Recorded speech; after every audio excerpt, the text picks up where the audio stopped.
Olá, pessoal! A gente vai falar um pouquinho agora sobre os conceitos de identidade e de alteridade. E para começar, eu queria recorrer a um poema chamado Anedota Búlgara, do poeta mineiro Carlos Drummond de Andrade. Esse poema foi publicado pela primeira vez no livro Alguma Poesia, em 1930. E ele serviu de base para uma questão do vestibular da FUVEST. Bom, vamos ler o poema? O Drummond escreve: Era uma vez um czar naturalista que caçava homens. Quando lhe disseram que também se caçam borboletas e andorinhas, ficou muito espantado e achou uma barbaridade. Bom, em primeiro lugar, essa palavra czar aqui, ela pode ser usada como sinônimo de rei, de imperador. Era um sujeito que tinha o domínio político sobre uma determinada região. E como ele era um naturalista, daqui vem a brincadeira do poema, aliás, a questão da FUVEST era exatamente sobre essa questão do humor no Drummond. Como ele era um naturalista, ele valorizava a natureza, então ele preferia caçar homens, como se os homens não fizessem parte da natureza. Aí, num determinado momento, ele recebe a informação de que também era possível caçar borboletas e caçar andorinhas. Ele ficou, olha que interessante a expressão, espantado, e ele achou, portanto, uma barbaridade.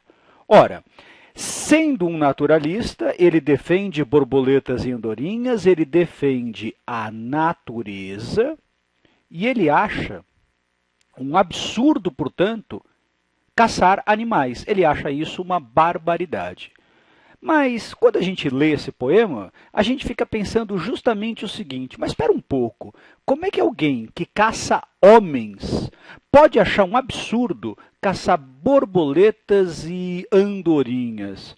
Ora, o que esse poema, na verdade, promove é uma discussão bastante interessante entre as noções de identidade e alteridade. A identidade ela está ligada ao grupo ao qual nós pertencemos. E a alteridade é o grupo do outro. Aliás, em latim, esse elemento aqui, alter, significa justamente outro. Daí vem um termo que talvez você já tenha ouvido falar, muito comum na psicologia, que é o termo alter ego. Expressão latina que poderia ser traduzida por outro eu. Ora, o que acontece no poema do Drummond é justamente uma brincadeira com a ideia de choque cultural. Por quê? Porque existem duas visões de mundo no poema que são visões de mundo, atenção, opostas. E por que acontece isso?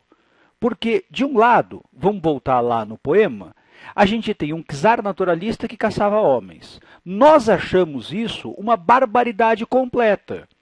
Bom, quando ele recebe a informação de que nós caçamos borboletas e andorinhas, ele também acha uma barbaridade completa. O que significa que essa questão do choque cultural é justamente uma via de mão dupla.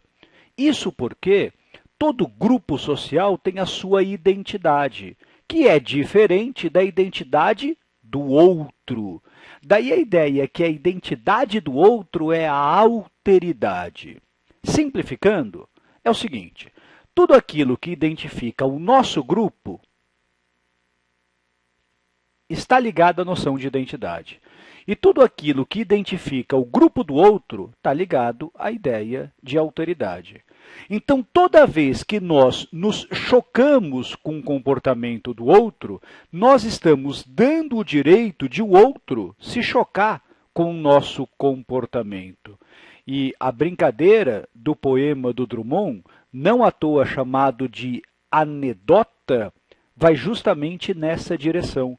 O espanto, a ideia de barbaridade, ela é dupla. Da mesma forma que nós, na nossa cultura, nos chocamos com alguém que caça homens tem o direito de se chocar com os nossos hábitos culturais, de uma maneira estereotipada, de uma maneira engraçada, buscando o tal do efeito de humor.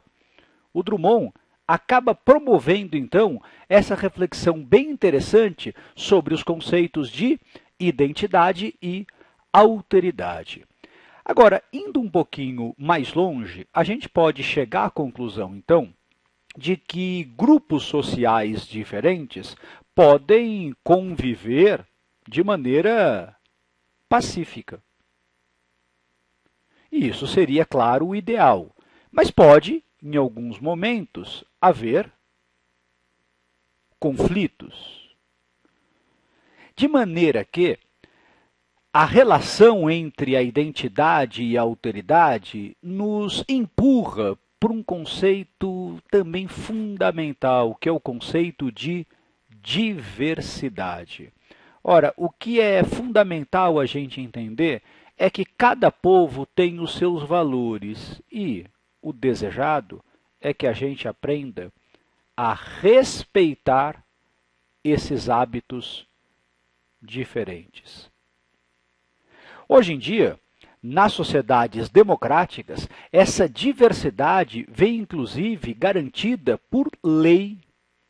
É o que acontece no Brasil. A nossa Constituição, ela garante o direito de determinadas culturas, determinados povos, determinadas etnias, determinadas minorias manterem a sua identidade, de maneira que essa relação aqui nas sociedades democráticas, enfim, ela tende a ser um pouco mais pacífica, ou pelo menos existem leis que buscam isso. Agora, o que é muito importante de você entender é que essa noção de identidade, ela é uma noção também histórica. E como tal, ela é uma noção que pode mudar ao longo do tempo. Conforme os anos vão passando, as décadas vão passando, os séculos vão passando, os povos vão constantemente refazendo e reconstruindo a sua identidade. Bom, em cima de tudo isso que eu falei, há duas questões para a gente tentar fazer. Vamos lá, pessoal?